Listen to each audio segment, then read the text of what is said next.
and I started at a young age, and from day one I played, and then very shortly thereafter we had to learn how to referee. So it was one of the things with the team that I played in, the coach just said, to play this game you need to understand the rules of the game, because you can't ever complain about something that happens out on the floor as a player if you don't know the rules.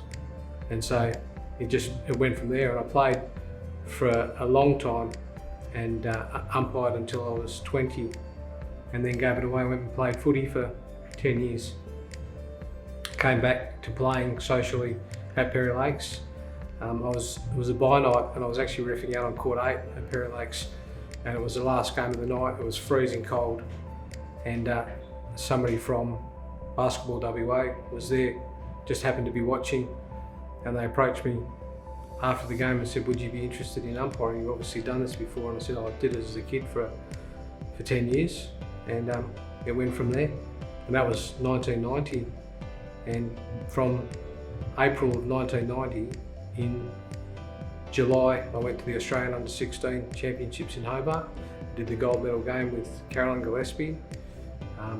Ryan Gardner was playing, CJ Bruton was playing, so there was a lot of kids coming up through that age bracket when I came back to refereeing that then went into State League and into the NBL, and that's where I ended up. Having the opportunity to represent Australia as a referee in Germany, in Taiwan, in Asia, in the NBL, and certainly at State League level, all of those things are a collective of those achievements, and without the grounding that I got from a very young age at Perry Lakes and reffing all the way through juniors, and then in associations where they didn't have a stadium. Wanneroo, when I first started reffing, was a collection of 4 different venues. It's such a great honour, and it's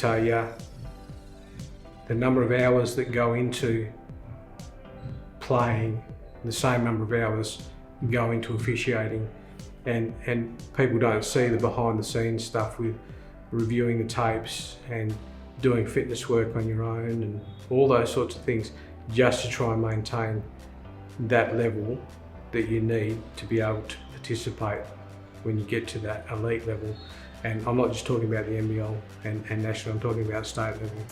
In the State League, if you don't put in the work, it reflects on the performance you put out on the floor, and you owe it to the players and to the coaches and to the spectators, because it's a game for them.